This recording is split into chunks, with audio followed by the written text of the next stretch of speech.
Hello, and thank you for joining us here on the Neutral Zone. I am Phil Milani, joined as always by my trusty sidekick, my partner in crime.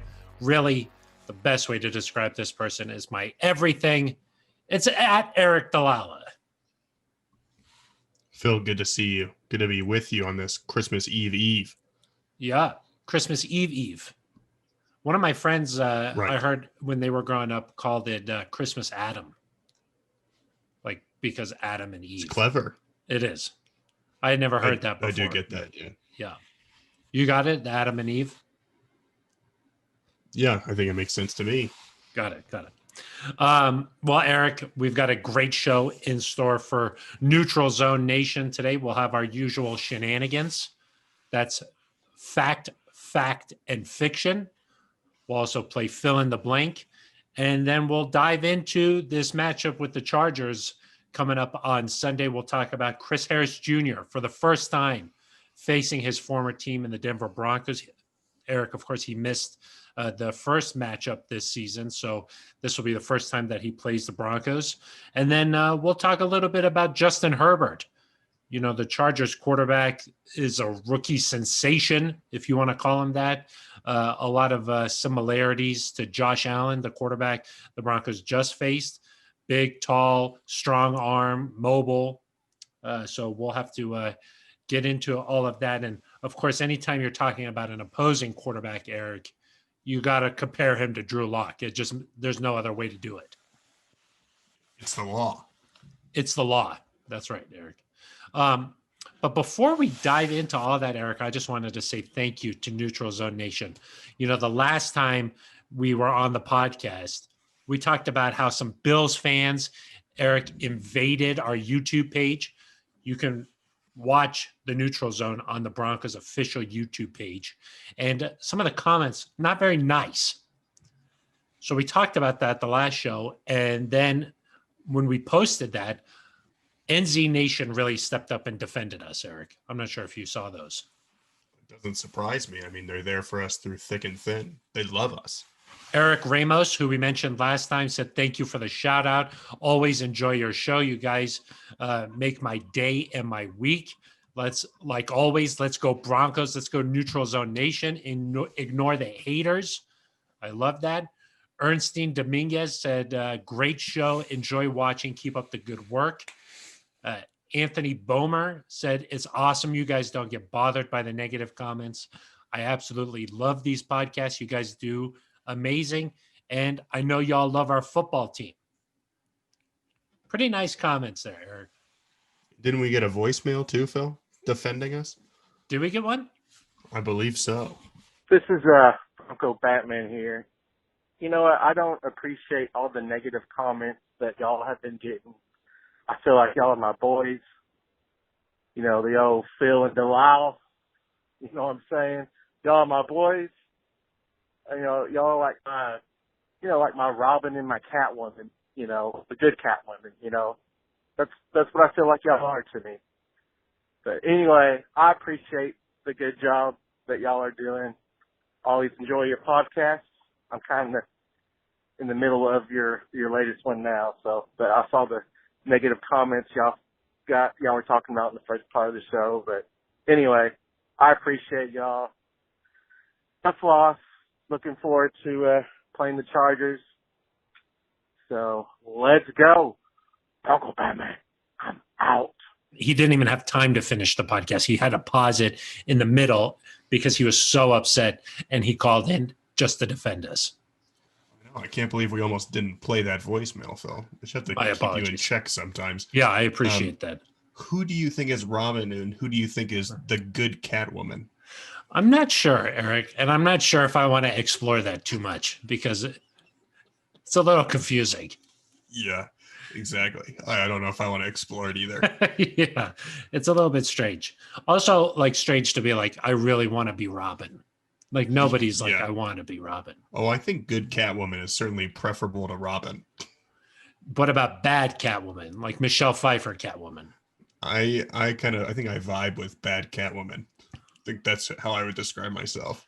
Hey, or a bad Catwoman. That's definitely going to be the headline of this show. So That's a pull quote. That's what everybody will be talking about afterward. So please send in your voicemails about that. Eric vibing with good Catwoman. No, bad Catwoman. You like bad Catwoman. Yes. Got it.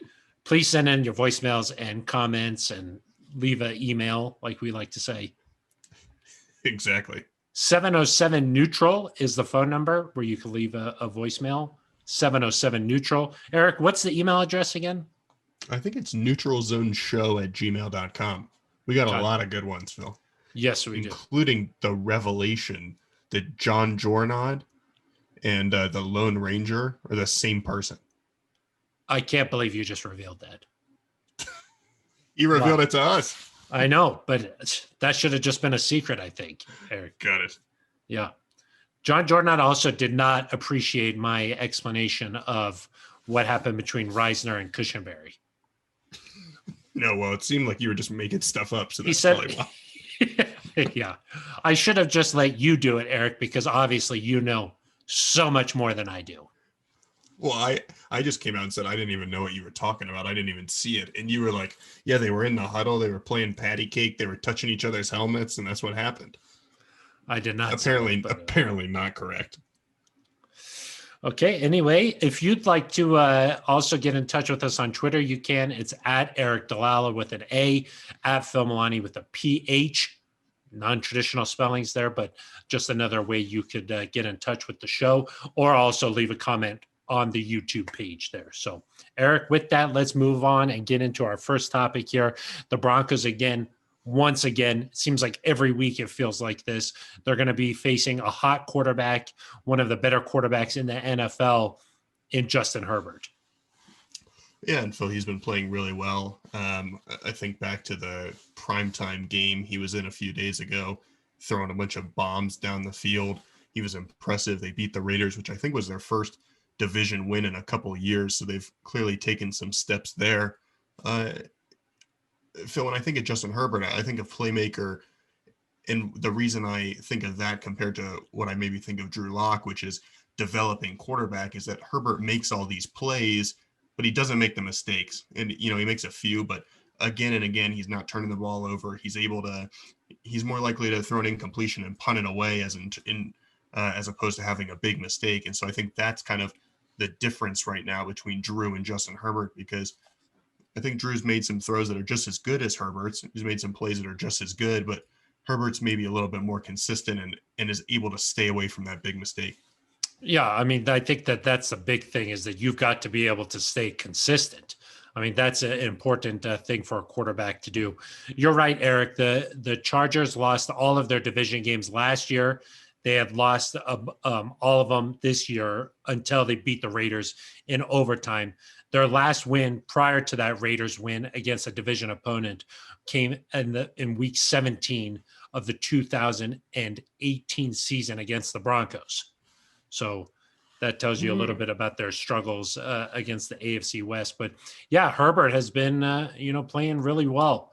It seems like every week in this league now that you're just going to face a quarterback like this, and you just better get used to it. The problem, though, for me, Eric, is that last week when Michael Ojemudia got ejected from that game, the Broncos only had two cornerbacks. I mean, Right. Really a strange situation there. And we saw Josh Allen be able to take advantage of that. And I'm sure that Justin Herbert watched that tape and said, okay, here's how we can attack the Broncos.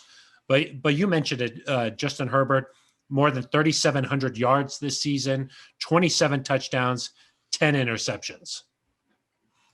Yeah, so maybe he's not, as far off from Drew Lock as we think, but certainly the ratio is much better for Justin Herbert. He's making the plays. It'll be interesting to see what happens this weekend, just because I don't think Herbert's quite as big of a threat with his legs as Josh Allen is. I view him as more of a threat in that area. And I'm not sure the Chargers receiving core is quite as good as the Buffalo Bills in terms of Stephon Diggs, Cole Beasley. So maybe the Broncos corners can have a little bit more success. Maybe some of these guys can find some lanes. But of course, if you don't have Bradley Chubb out there, he did not practice Wednesday. It's going to be difficult to get pressure on Justin Herbert. And then you're probably in for some trouble. Keenan Allen and Mike Williams, if they both play, are really talented, Eric. Well, yeah, they're good players, but Herbert has, Stephon Diggs is the top receiver in the league. yes, but Herbert is a threat on the ground with his legs. 199 yards rushing, Eric, this year. So he's definitely more than capable of taking off for a touchdown. He's ran for 4 of them this season. He ran in that game-winning touchdown last week against the Raiders. So he's a big physical guy who could definitely take off and hurt you with his legs. So something that the Broncos didn't do a great job of against Josh Allen. He was able to escape from there. From the pocket. He was able to get big plays. That 2 touchdowns last week against the Broncos on the ground. That's something that the pass rush is got to be aware of, and I think that one of the things maybe was taking place last week, and we even heard Kareem Jackson say this a little bit on Wednesday. He said, as a safety, we've got to just worry about doing our job, and we've got to be able to trust the cornerbacks. He thought maybe last week they were trying to do a little bit too much. Maybe they were trying to overcompensate for the fact that they have some inexperienced cornerbacks playing. And I think maybe the pass rush was guilty of that a little bit too, Eric, because maybe they felt some extra pressure to be like, we've got to get pressure on Josh Allen in order to help this secondary. And it kind of worked out in a way where neither one was good. Yeah. No, I guess with Herbert, I just mean more. I think he's less likely to make a back-breaking play. Last time he had 3 rushes for 21 yards against the Broncos, a long of 11. So it's not like with Josh Allen where he's taken off for 30 yards. But you're right, he does have that potential. It just didn't happen last time around. Keenan Allen had 9 catches last time. Mike Williams had 5. They combined for 150 something yards. So they both had big impacts, and the Broncos were still able to come back and win. The difference in that game, Phil, was the Broncos held them to field goals in the second half because the Chargers, they moved the ball the entire game. It wasn't like in the fourth quarter or the third quarter, the Broncos forced a bunch of punts. They intercepted Herbert once, and otherwise 1 punt, 4 scores in the second half for the Chargers. So the Broncos are going to have to continue to be really good in the red zone. Maybe that's a place, like you mentioned, that Justin Simmons and Kareem Jackson can still make an impact, even if they have to kind of help some of these guys out. But it is going to be challenging, especially with Austin Eckler back. He might be their best offensive player. And Vic Fangio said Wednesday, how much of a compliment or how much they think about him because they let Melvin Gordon walk in favor of that guy. So it's going to be a tough battle. Drew Lock is going to have to be third quarter or fourth quarter Drew Lock like he was in that game if the Broncos want to stay in this. Yeah, and the other difference in that game was the fact that AJ Boye and Bryce Callahan both played in that game too. So although Kareem Jackson knocked out AJ Boye from that game. But yeah, I mean, you mentioned being good in the red zone. I mean, the Bills had a lot of success in the red zone last week. So that's an area that they actually need to step it up. They've gone sort of in waves this season, in my opinion, in the red zone. They faced the Chiefs. They were really good, tough, forced them to kick field goals. But then last week, not quite the same impact on the game where, the Bills, they were in the red zone, then the penalties backed them up, and then they still scored touchdowns. Yeah, I don't know does that count as a red zone score? I'm not sure. Unclear. They were technically 3 of 6 last week in the red zone. The Bills were. So that actually is it's just about, it might even be an improvement of what the Broncos had been allowing. 3 of 6? Yeah, I think they were in like the 51, 52%. So might have been slightly better. But yeah, it felt like the Bills were much better than teams had been in the red zone. And really, we're late in the season, I'm getting lost. Who did the Broncos play? The Panthers. The Panthers did pretty well in the red zone too. I think they were 3 of 5 in the red zone scoring touchdowns, particularly there in the fourth quarter. Okay? Yeah. I'm just a little concerned. It went Panthers, Bills, right? It did. Yeah, and the Panthers were 3 of 5, so they did pretty well too. You kind of sound a little bit like Vic Fangio there, just a little bit forgetting how the schedule was, because Fangio was asked about Jerry Jeudy only having 4 catches. He said that, one of those games was the Saints. Only 4 catches over the last 3 weeks. And he was like, one of those games was the Saints game. But that wasn't true. The Broncos play the Saints, then they play the Chiefs. I think he was asked 4 catches over the last 4 weeks because the the fourth game was the Saints game, and so that kind of started that 4-week spread where he has not. I thought had he a was asked catch. about 3 games, but maybe it was 4. Maybe I'm confused. Yeah, Maybe You're a we're little just bit all like- confused. exactly. It's getting to be that time of the year, Phil. Eric, let's get to one segment where we never get confused, and that's fact, and fiction. How does that sound, Eric? I love it. All right. The Broncos are heading on the road for the final time this season, Eric. I'm not sure if Oh. you knew that. Yeah, this is the last road game for the Broncos this year. And that also means it's their final chance to get a 4th road victory for the first time since 2016. The Okay. Broncos have a chance to win 4 road games for the first time since 2016. Okay. That's number 1. Okay. Eric, we mentioned the Chargers' struggles against the AFC West. The Broncos can sweep the Chargers for back-to-back seasons here. Last year, they Okay. swept them. If they win again this year, they'll sweep them. The Broncos, in fact, have swept the Chargers 18 times.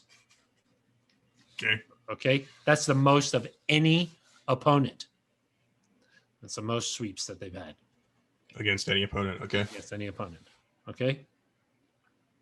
And then here's your final one, Eric. We mentioned Chris Harris Jr. at the top of the show. We're going to talk about him a little bit more here, but he didn't play in that first matchup.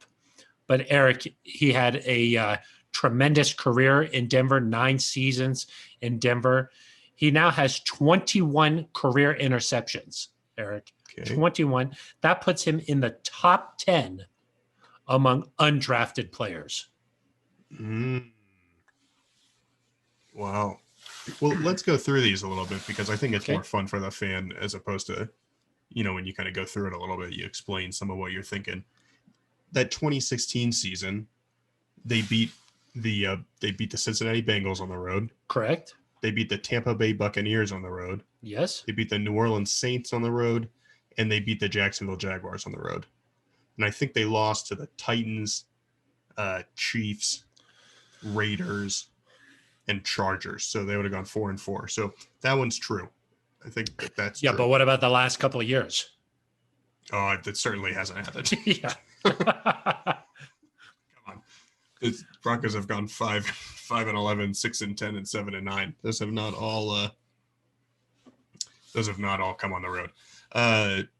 The second one is interesting. You said 18 times, Phil. Is that right? That they swept them? They swept them 18 times. They got a chance to make it 19 times. Okay. I'm hesitant about that one. I know that Chris Harris had 20 interceptions in Denver. I know he had 1 this year for the Chargers. Last week. Exactly. Yeah. And it was almost reminiscent of the interception he had against the Raiders in 2015 where he kind of was behind the route. I think that one's true as well. I bet that does put him in the top 10 of all undrafted players. 21 seems like a relatively high number. So I'll say that one's true. I'm going to guess that the Broncos have swept the Chargers the most of any team, but that it's the 18 is off for some reason. Actually, Eric, you're incorrect this time. Oh, no. I'm sorry. I'm sorry to tell you. You've just been, let's just face it, you've been a little off this whole show. Okay.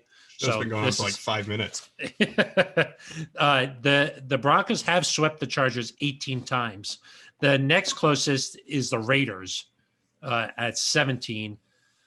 The Chiefs are after them at 14. And then the Broncos have swept the Seattle Seahawks 10 times back when they were in the same division. So Chargers, though, 18 times. That's number 1.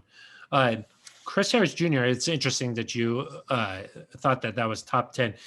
All time, if you're talking about all time since the beginning of the NFL, he's actually tied for 63rd among all undrafted players with interceptions. Wow. If you want to talk about post merger though, which is that's what I like. A lot of times he's tied for 33rd. So 33rd. Nick Harper is the player that he's tied with. You might be familiar with him from the Colts, Eric. Hurts my feelings. You're one of your favorite teams. Nick Harper, Phil, most famous for getting stabbed in the knee the day before the Colts playoff game against the Steelers. Then the ball from Jerome Bettis bounces right to Nick Harper. He decides to limp towards Ben Roethlisberger. The Colts lose. Steelers go to Denver for the AFC Championship, and then you got sad too. So And I got sad, yes. a lot of sadness that week. He had 21 career interceptions as an undrafted player, though. So he's tied with Chris Harris Jr. Eric, all-time interceptions leader by an undrafted player, Emlyn Tunnel. Of course. 79 interceptions. Wow. One of the greatest undrafted players of all time, Emlyn. If you want to talk about post-merger, the most interceptions since the merger, 57 from Eugene Robinson. Nice. But when I initially started doing some of that research, and shout out to Ben Swanson for helping look up some of these numbers here, but when I first started looking into that, I was like you. I did think that Chris Harris's interception numbers would put him in the top 10. It kind of feels like he's had that kind of a career, but not so much on the interceptions front. Yeah, and I will say, especially in the 60s and 70s when the passing game was just starting to get going, guys had a lot more interceptions. I mean, you look at a guy like Goose Gonsolin for the Broncos, like through your first 5 seasons, Yes. It's like Justin Simmons has 15, somebody has like 20, and he has like 40. It's just ridiculous. So It is. yeah, the post-merger balances things out a little bit. But, well, yeah, 21, I would have just thought Chris has had, at least 2 or 3 every year seemingly of his career, that would have been enough to kind of keep him at least in range, but I guess not. Tied for 33. You got me this week. I got you. Eric. I think I've lost 2 of the last 3 weeks. That's not good. No. And 2 of the that doesn't include the Saints game though. Yeah, you don't count that. Yeah, exactly. That game didn't even happen. That was 4 weeks ago. Yeah, that was 4 weeks ago. Just as you pointed out. Eric, let's talk a little bit more about Chris Harris Jr. He spoke to the media on Wednesday. We heard from our old friend. You could tell that he still has some love for the Broncos. I mean, he talked about the facility. He talked about the no-fly zone. He talked about, winning 5 consecutive division titles. It did seem like maybe he had some nostalgia there for his time with the Broncos. And I imagine that this week is going to be a little bit strange for him when he goes out there and lines up against maybe like Jerry Jeudy or KJ Hamler, where he sees those colors and maybe it's just going to feel, I bet it's going to feel pretty strange for him. Yeah, I would think so. Obviously, probably not as weird as going back to Denver would be. And he's still under contract next year for the Chargers. Obviously, we're hopeful that he's healthy and able to play next year and that there are fans. Like, I'm sure that'll be maybe tenfold what this week is like in LA. And I also think it'd be different if a guy like Cortland Sutton was out there that he could match up with, that he's practiced against, he's been in the locker room with for a couple of years. He doesn't know Jerry Jeudy. He doesn't know KJ Hamler. That's true. And Tim's played really well, but I would have loved to see a Cortland Chris Harris matchup, just like best versus best out there.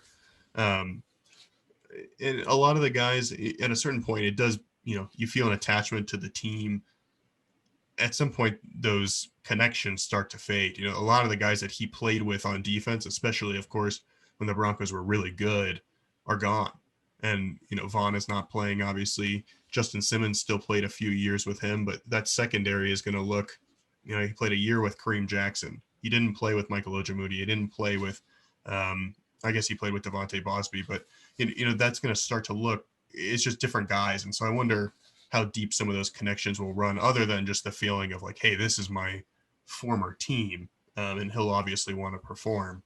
So I'm curious, what are your hopes in terms of Chris's play this week? Sometimes you play like a former Bronco or a former player, and you're like, man, I want him to have like a really great game, but have the Broncos lose. Would you like to see Chris Harris get an interception, for example? But have the Broncos win. Is that what you meant to say? Correct. Yeah, Broncos win, but you said Broncos lose though. Oh, sorry. Freudian slip. Conditioned. Yeah. Yeah. So say the Broncos win, but in a perfect world, because of obviously game. Chris Harris, great Bronco, a Ring of Famer, maybe one of the best undrafted players ever for the franchise, probably maybe second behind Rod, I think you could argue. Yeah. I mean, definitely. What would you like to see? Do you want him to pick off Drew Lock? I mean, what sort of game do you want from him? I would like Chris to first and foremost be healthy at the end of the game. I do not want him to pick off Drew Lock. I don't want him to have that. But I agree with you in the fact that he's a great Bronco. He's a Ring of Famer. I personally was very friendly with Chris while he was here. I got to know him and his family very well. I flew to Bixby, Oklahoma, Eric, and spent a couple of days with him in his hometown. He showed me the house where he grew up in. I got to meet, his friends from back home. I got to spend some time with his family a little bit. And we did a really cool story on him as the underdog, Eric. So, I have sort of an attachment to Chris, and I was really sad to see him go. But knowing Chris, if he were to somehow pick off Drew Lock, that would be just like the best thing ever. And I'm not for sure. Him, not for you. Yeah, for him. Yeah. And he would be showboating out there, and he would be like, I mean, we even heard him say it like he was Put like the strap on. Yeah, he put the strap on. He'd no fly, strapped him up. So I'm not sure if I want to see that, but I'd like to see him have some personal success other than an interception. Maybe he breaks up a couple of passes. That would be nice, but nothing more than that, and certainly not a win. No, well, don't want that. Phil, you might think this is ridiculous, but say the Broncos were still in their prime, right? Say this is 2015 Broncos, and Chris Harris is not on the team. He's left after 2014. Just pretend like he's still played long enough that you're like, this guy's definitely a future Ring of Famer. So maybe his career started 5 years earlier, but he's left after 2014. You've got Peyton Manning. You're really good. In that situation, I would be okay with Chris Harris picking off Peyton Manning and having some of that personal success, because Peyton knows who he is. Peyton knows he's good. Peyton knows where he ranks in the NFL and what he means to the franchise and what they can do. He's secure in that way. I think Drew Lock is at a very critical point in his development and a very critical point in terms of the team evaluating him. And that's where if a guy like Chris Harris picks him off this weekend and kind of has that success and showboats a little bit, I don't think that would be great for Drew. And so that to me is more where it's like, I don't want to see Chris have that success. I would have loved if Cortland was healthy for Cortland to go out there and maybe just moss him once or twice. That would have been really fun to see. Just because we know Chris, he'll make his plays, but I think Chris enjoyed going back and forth against Cortland in practice.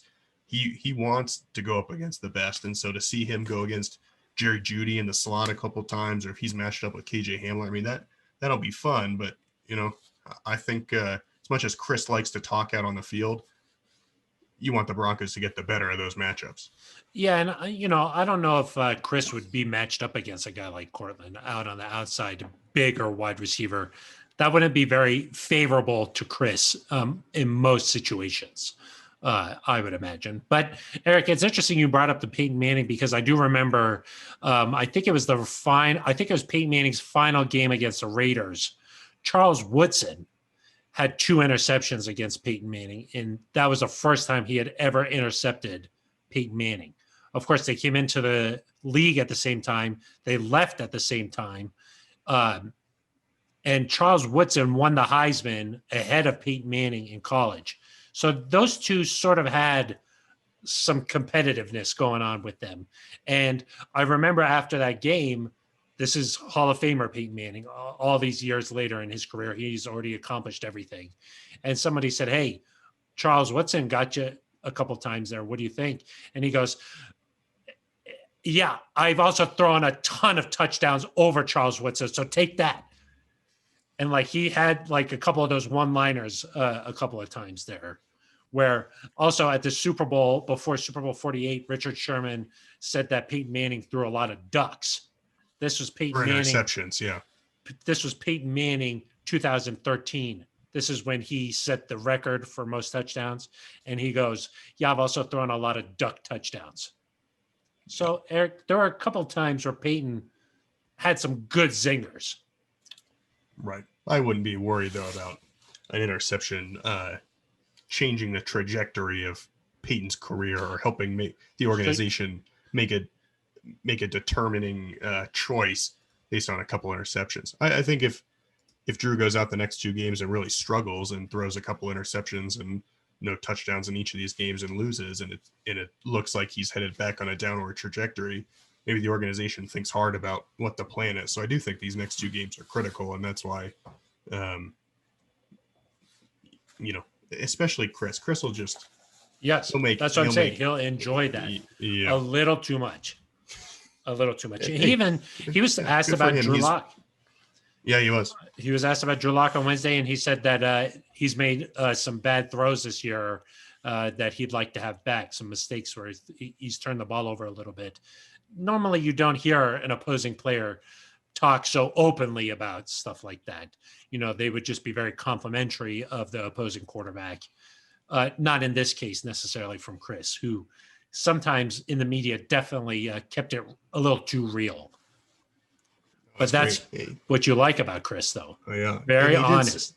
He did say that Drew can get hot. Drew can still make those plays. He turns it on quickly, so they know he can do that. But, yeah, he did mention that he knows Drew's thrown some interceptions this year. And that secondary might not be as healthy or as formidable as maybe it looked like it would be at the beginning of the year, but it's still a good group. They've got talent back there, so he'll need to be careful. But Phil, I don't think Drew Lock has lost to the Chargers. So no, he is not. That's a stat for you. Yeah, and I'm sure the Chargers have not forgotten the way they lost to the Broncos in that first matchup. I mean, the way that the Broncos came back and Drew got really hot in that fourth quarter and was just balling. I don't know if they necessarily forgot how the Broncos were celebrating out on the field. And I mean, you don't want to see like Jerry Jeudy run a crazy route for a touchdown and then Chris Harris throws his arms up like we've seen him do on occasion when a guy gets by him. I'd love to see that. I would like to see that. Of course I would. That'd be a nice full circle moment. It would be full circle there. And I do think that those two are going to be lined up quite a bit because Jerry, he moves all over the field, but he does tend to line up inside. And Chris Harris is one of the best inside cover guys in the league. So, and I'm sure Chris has been watching his tape. Few guys watch as much tape as Chris does. So I bet it's going to be fun. I'm looking forward to it. Better watch those feet. They move quick. Exactly. It was interesting. Chris, I think he was asked about Jeudy, and he said, I think Jerry's getting a little frustrated with his lack of catches. Interesting to hear an opposing player say something like that. That someone's tuned in when they're saying something like that they know an opposing receiver is getting frustrated. That means you're paying close attention. Yes, he pays a lot of attention. I mean, he watches film really closely. I can picture Chris, like if Jerry doesn't have a catch through the first quarter, just standing there and saying to Jerry, like, you think the ball is ever going to come your way? Or yeah, not today. You get mad? Not today, Rook. Exactly. Yeah. Eric, fun to watch. You mentioned Drew Lock there just a little bit. It's interesting that, you talk about these next 2 games and they're going to be important for his development. But I do think, and I'm getting the sense from, Vic Fangio and definitely John Elway when I talked to him during the week, that I don't think there's much question about him in this role moving forward. I am starting to get the feeling that Drew is pretty secure here as the quarterback moving into next season, unless something crazy happens these next 2 weeks. I would be surprised at this point if the Broncos did anything, just based off the way I hear Vic talk about Drew and definitely the way John talks about Drew. Yeah. What I would say is, one, there's no real benefit at this point if you don't think Drew is the guy to say anything, just because it kind of, clues teams in that you're going to be looking for a guy in free agency, that you're going to be on the trade market, that you're going to be looking at a guy in the draft. So I don't think either, Phil, that they are in that market necessarily, especially for a starter. But if they were, it doesn't really benefit you to to talk about that. And we know John Elway kind of keeps things close to the vest, especially in regards to that position. Even at the end of last year, when we asked, is Drew the future guy? His first answer, he expounded on it later, but his first answer was, I think that's the best option right now, or we don't really have any other options. It wasn't exactly like a ringing endorsement or give you any sort of clue what was coming. The year before that, we didn't have any idea, I don't think, that they were going to trade for Joe Flacco. That came out of the blue. So it's hard to say what John Elway will do, what they'll go after. I would agree with you that both of what they're saying, John Elway and Vic Fangio, is that they like his development. They see the talent. They just have to coach some of these issues out, some of these turnovers, some of these decision-making problems. And that comes with time and continuity, they hope. If there's one change, I would just think things would be a little bit less cushy next year.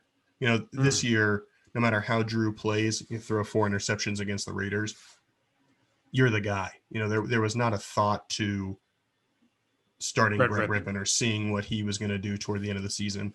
I suspect that maybe they might upgrade that backup position this offseason to somebody that pushes Drew a little bit more, so that if you get to week 6 or 7 or 8 next year and you're hovering at the 3 and 5 mark or whatever, and Drew is not playing well, maybe you insert somebody to give you a little bit of a spark and not throw away a whole nother season.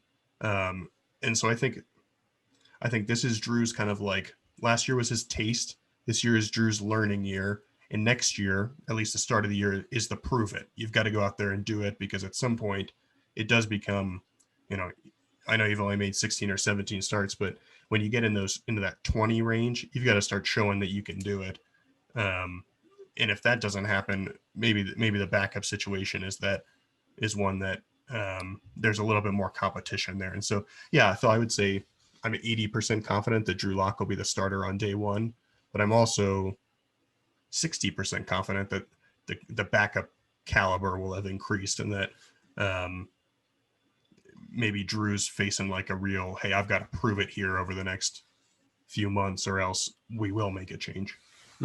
That's interesting, because obviously Drew and Brett Rippon have become very close over these last 2 years, and they bounce ideas off of each other. And, I had started to come around on the idea of Brett Rippon being like a long-term backup, just because he fits that mold, that Gary Kubiak sort of mold, very well, in terms of understanding what his role is, while at the same time being ready to step in on a moment's notice. So I had started to come around to that idea. Interesting that you think maybe they'd go out and get somebody who could maybe push Drew a little bit. Here's exactly what John said about Drew during Elway Access. He said, "We still like what we see in him and still think that he's got a chance to be a very good quarterback in this league."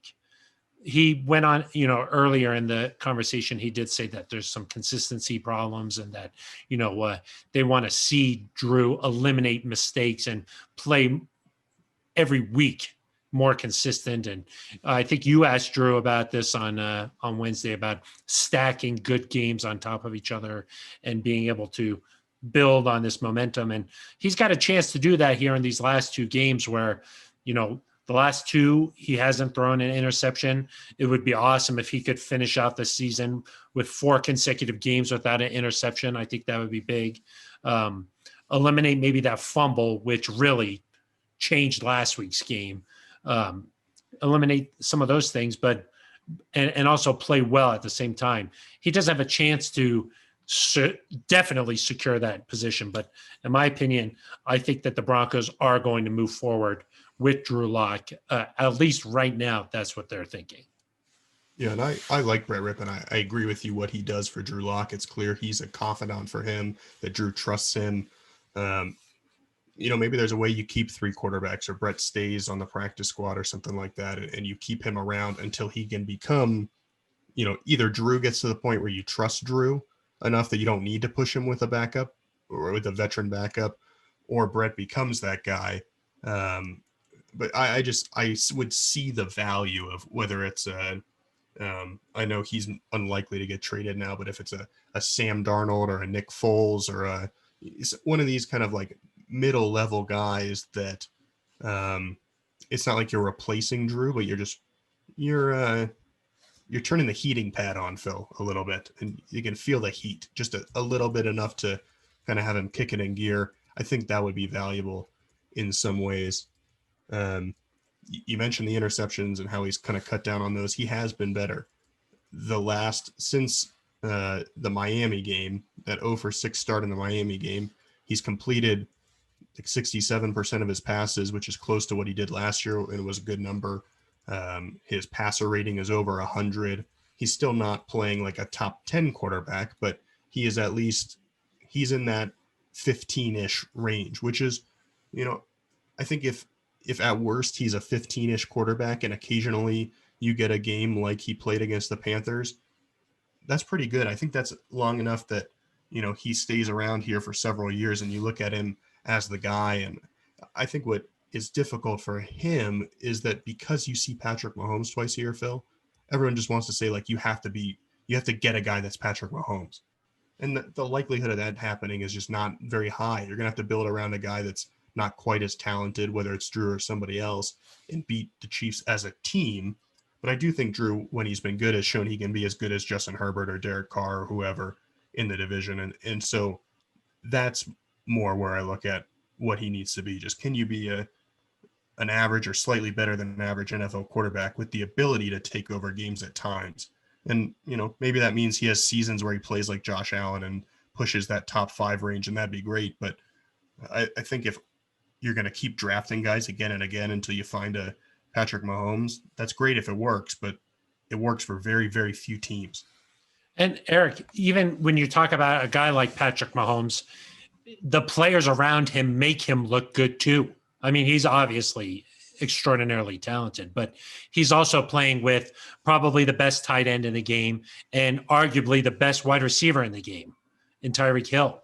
So like, it is a team sport, and those guys make him look good. He makes them look good. So there's a lot to it there. It's not just that you're picking one player and boom, he's turning into a Patrick Mahomes.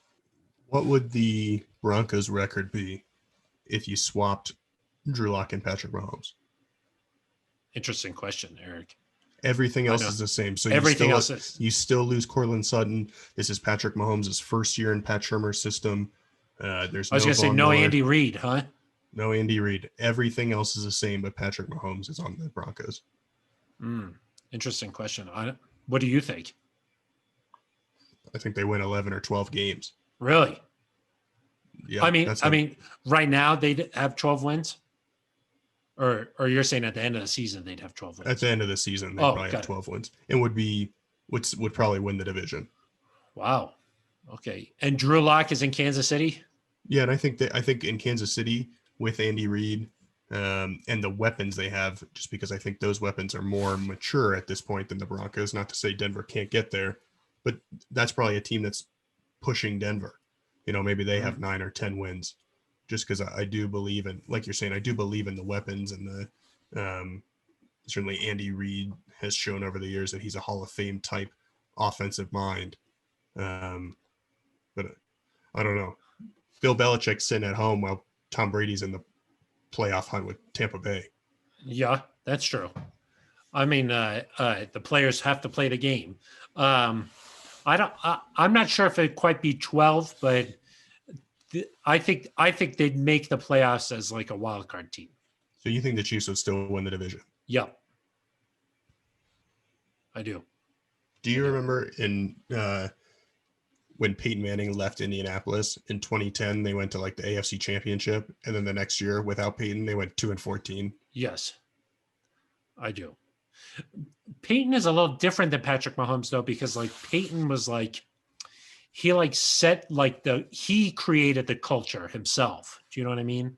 Whereas like, it feels like in Kansas City, like there is that culture already there. Like you mentioned, mature players, Andy Reid, it feels a little bit different, but there are times where like I see Patrick Mahomes do something crazy and I'm like, well, that works because Travis Kelce's your tight end. Do you know what I mean? Or like, I'm like, No. That works because Tyreek Hill is way faster than everybody else. And he's like halfway down the field. Maybe Noah Fant has 10 touchdowns. Yeah, that's true. He would have a lot of I just think the value of the quarterback position is, coaches obviously mean a lot to this game. They make an impact. Having a great one can be the difference. But a great quarterback is just, it changes everything. Yeah. No, it does. I think the hard thing with Drew in the position that he's in is that there are young quarterbacks who've come out recently that have turned into Patrick Mahomes-esque type of players, and Josh Allen. It certainly seems like Herbert is maybe heading toward that path. Nothing pains me more than when media members say there's going to be two really good quarterbacks in the AFC West.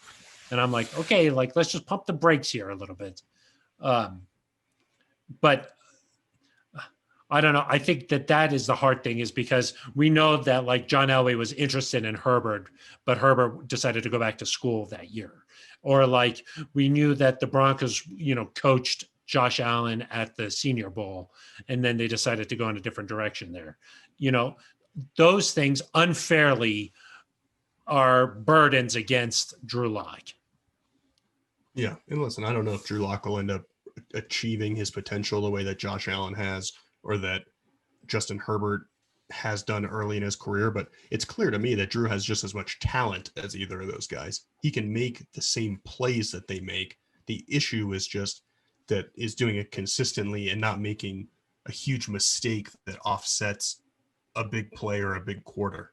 And if he can do that, we're going to be talking about him and saying, man, Justin Herbert versus Drew Lock, and hey, Drew Lock and the Broncos upset the Chiefs, or they've, they're in the division contention. Those things can all be true if Drew plays like he does in the fourth quarter against the Chargers, or the game against the Panthers, or the first half against the Bills. Listen, for the first half against the Bills, Broncos had no business being in that game. The Bills scored on 3 of their 4 possessions. They looked dominant. And the Drew Lock single-handedly essentially kept him in the game by going down the field in that final drive and cutting it to 1 score. I mean, that was a huge drive in his development. And I sat there at halftime and I thought that was a big moment to follow up a game against the Panthers with that drive. And it just didn't continue in the second half, but I think it shows you what he can be. And so I'm hopeful we get to that point. I don't think either one of us is giving up on him, but just want to see it more consistently. Yeah, the skill level definitely there. You just got to see it more across the whole game, and then also games in a row here, where you can really count on him to do that. So right. Yeah, he got better as he played with Scangarello at the end of last year, and then the system changes and he's got to start all over. So I think there's reason to believe, you take the last 4 games, you had a couple more, you go into an offseason with Pat Shurmur, they will get better. Drew will get better. It's just about patience. And I know that's hard for everybody when all they can tweet is to fire people. Exactly. That is exactly true, Eric. I would argue probably that, if not the most, definitely a top 3 most, that the Broncos were affected by not having a off season together, not having a preseason. They might have been the team in the NFL most affected by that, just because of how young they are, new offense, all these things happening all at the same time.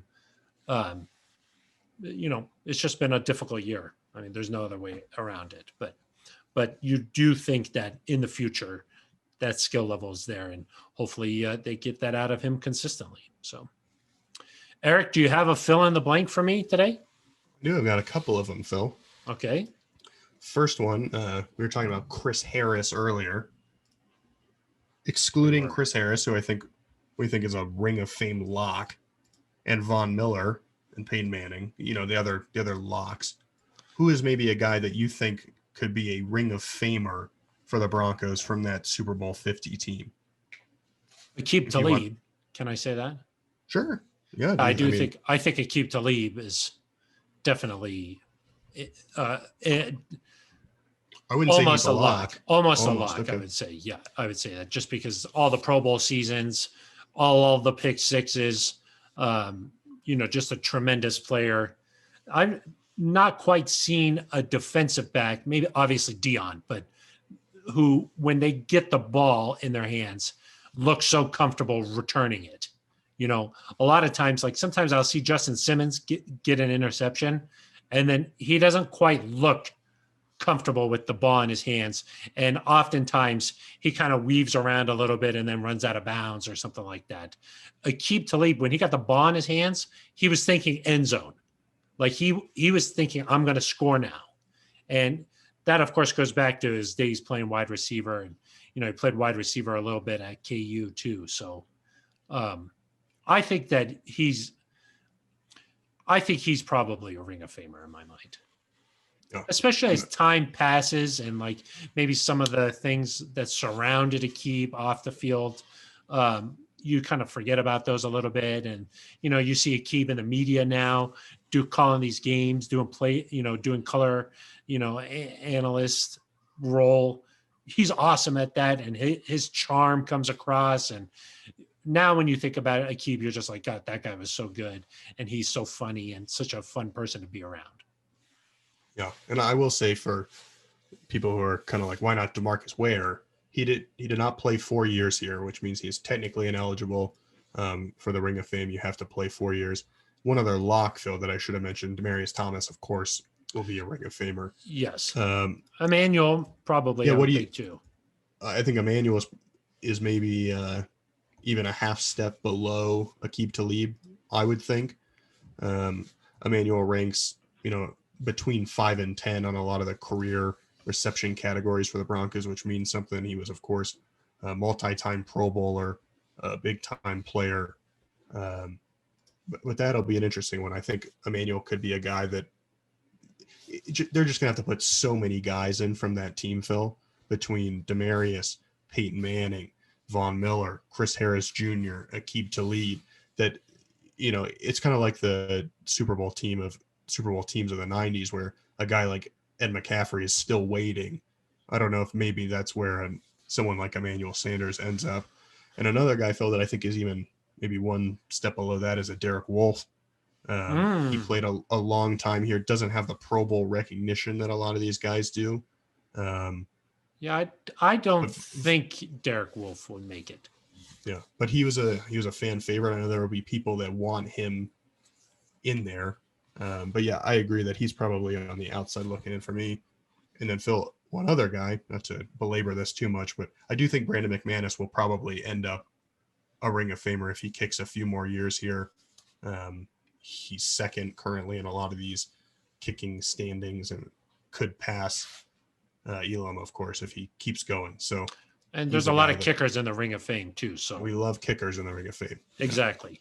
And Peyton Manning, and kickers. Of course, Mike Shanahan was elected to the Ring of Fame last year. Have not had his ceremony and everything just yet, but it could be at the same time as a guy like Peyton Manning, who we're assuming is going to go into the Hall of Fame, and much like with Champ Bailey, immediately into the Broncos Ring of Fame as well. Yeah, I think Peyton would be only the second. Champ was the first guy to do that for the Broncos, go into the Ring of Fame and Hall of Fame in the same year, because of course John Elway's Ring of Fame happened immediately. Waived. Yeah. The same day.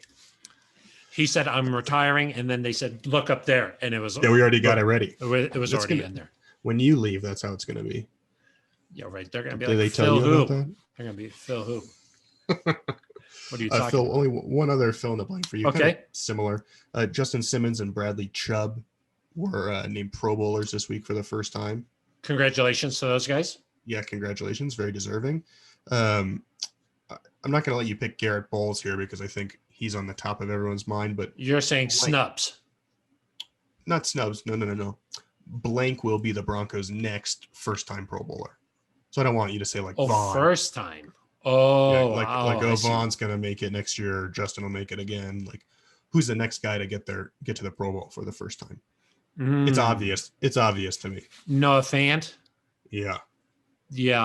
The problem with Noah Fant is that as long as Travis Kelce is still playing, it's hard. How many tight ends do they put? They picked two. Okay. It was Travis Kelce and Darren Waller this year. Yeah, and Waller obviously very deserving. He gets like 25 targets a game.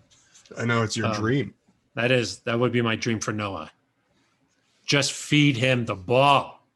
Let him go to work, Eric. Yeah, he had 8 catches last week for like 12 yards. Yeah. That's a joke. It was like 60, but you'd want it to be higher. McManus could sneak in there because I do think Tucker obviously is Justin Tucker for the Ravens is probably the best kicker in the game and has been for quite some time. But if McManus can find that consistency, I think, might have more opportunities to hit like 50-yarders playing here in Denver. So like if he gets those opportunities and he's like nailing them and he's in the zone, kind of like how he was at times this year, he could also get in there at some point. But yeah, Noah Fant's probably got a better chance. I think McManus has a better chance at being an All-Pro or something like that, as opposed to a Pro Bowler where your name recognition comes into it a little bit more. So I think everyone's like, as long as Justin Tucker is still above, whatever percentage, he's going to make it. It's the same way like Matthew Slater as a special teams guy makes it every year just because people view him as like the ultimate special teams guy. Yeah, exactly. Noah, I think, is probably next on that list. I know I said we can't pick Garrett Bowles, but I do think he's a guy that hopefully makes it here over the next couple years. If he plays like how he did this year again, then he'll make it. That's always what happens, Eric, is that it's your second year on the scene. Then right. You're... Well, I just think, Noah Fant has some name recognition because he was a first-round pick. Same way I think that helped with Bradley Chubb. TJ Hawkinson made it this year despite, I think you could argue that the guy in Green Bay is better than both he and Evan Engram, who made it to the Pro Bowl. So first-round name value helps. So that's why I think Noah has the combination of talent, opportunity. We've seen he's played really well. I think you could argue that whatever the numbers say, he's lived up to expectations the most. And if you didn't know, the way a Pro Bowl vote gets determined, or not a vote, a selection, it's a third fans, a third players, and a third coaches. They all vote. So there is a certain level of popularity that needs to come along with it in terms of fellow players, which maybe Garrett Bowles doesn't necessarily fall into a good, favorable category there. And fans have been so hard on Bowles. So, he's still winning them over. So I think a lot of, that's 2/3 right there, and coaches, I think, probably are the most unbiased when they're looking at these things. So there's a lot that goes on with the Pro Bowl, Eric. I think, when a player retires, you're like, oh, how many Pro Bowls did he make? Or like, this or that. Not me. That is not, yeah, exactly. That is not the best indicator, in my opinion, of how good a player was. I love all pros. You know that, Phil? Yeah. You're an AP kind of guy. I don't even tell me how many Pro Bowls Steve Atwater made. Tell me how many first team all pros he had. Yeah. And I'll tell you he belongs in the Hall of Fame. He's a Hall of Famer. He's a Hall of Famer. Yes. He's a Hoff. That's right. Yeah. Well, thank you for that, Eric. That was an enjoyable fill in the blank. Like that? Made you think, made me think, So it's always a challenge. It is, because usually this stuff just comes out of me. It's just natural. I've just got a feel for these things. I never really have to think. That's probably what John Jornad thinks. Right. That I never think. The Lone Ranger. Correct. Wink, wink.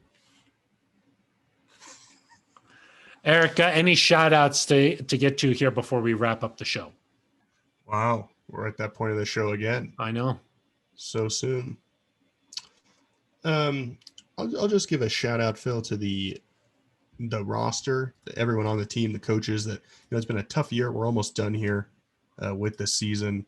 Broncos have had their hiccups in terms of guys being placed on the COVID list, but I think certainly it shouldn't go unnoticed how much sacrifice most of these guys have made in order to keep the season going, to keep themselves safe, to have a year, even if it hasn't been as successful as we want. I do think there's been a lot of sacrifice. So I think that's worth recognizing, and still finding ways to be involved in the community, Phil. Shout out Los Manis. Of course.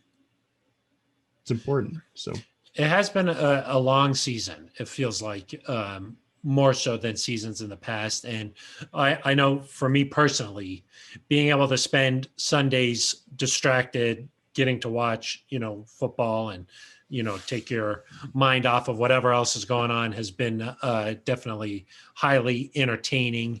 And, a lot of that goes to a lot of the credit there goes to the players and all this, the The medical staffs. staff. Exactly. The staffs across the league that have helped make that happen. So, Yeah. and I don't also, think it should go unsaid, Phil, that in June, it was really uncertain if we were going to be able to do this at all. And so as you're sitting there and Drew fumbles the ball and you're like, God, I can't stand this. Like, we need a new quarterback. Think about, you're lucky to even be able to, I'm not talking about watch. you, Phil. I mean, Yeah. the collective, it's just nice that we're able to watch, like you said, because it was not a given necessarily as the whole sports world shut down. And other teams, other leagues are dealing with truncated season. Knock on wood, Phil, we're going to get to play all 16. So it does feel like a little bit of a blessing there. Not just medical staff, but a lot of other staffs that have made this Yep. operations for getting the team safely, to travel to these different places. IT, Eric, I know that's one of your favorites. Getting them set up, the video staff, getting, with the guys can't go into the building on Mondays and Tuesdays after Sunday game.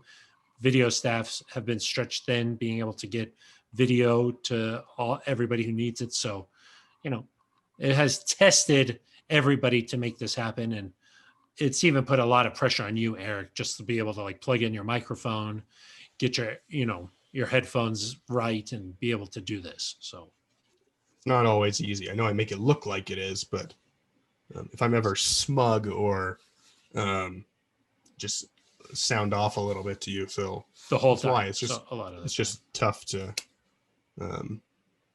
deal with the pressure sometimes, Yep. Well, Eric, I would say this had been a rough show for you at the start, but then you've rebounded very nicely. You came through with a strong fill in the blank there. And your talk about Drew Lock as the quarterback moving forward and Chris Harris Jr. before that, you really brought it during those segments. So keep nice. me around for another week. Yeah. You'll be back next week. Perfect. Assistant to the podcast supervisor. Ben Swanson on the other hand, I don't know. That guy's just forward stuff, and then it gets lost, and I miss voicemails, so. Yeah. If he could start color coding those or something, it'd be much more helpful. Much better. Yes, that's true. All right. Well, that's going to do it for us. We talked, as I just mentioned, about Justin Herbert going up against a great quarterback once again this Sunday for the Chargers there. We talked about Chris Harris Jr. facing his former team, plus, Drew Lock and what his future looks like and where the Broncos are standing right now. And we did our usual shenanigans, fill in the blank, and fact, and fiction. If you'd like to be featured on the next episode of the Neutral Zone, you can leave a voicemail, 707-NEUTRAL, or you could leave an email. Eric, how do you do that? neutralzoneshow@gmail.com. Yeah. Or hit us up on Twitter at Eric Dalala with an A, at Phil Milani with a PH. Of course, non-traditional spellings there. So please reach out and, be a part of this. Make this an interactive experience, especially following the game. We like to get your thoughts on the game. So we'll have everything about this Broncos and Chargers matchup broken down on Monday, Eric. That's when we'll be back. Nailed it. Until then, hope everybody has a Merry Christmas, a happy holiday. Stay safe, and we'll be back on Monday. Until then, for Eric Dalala, I am Phil Milani. You've been listening to The Neutral Zone. This is Bronco Batman, and you're listening to The Neutral Zone.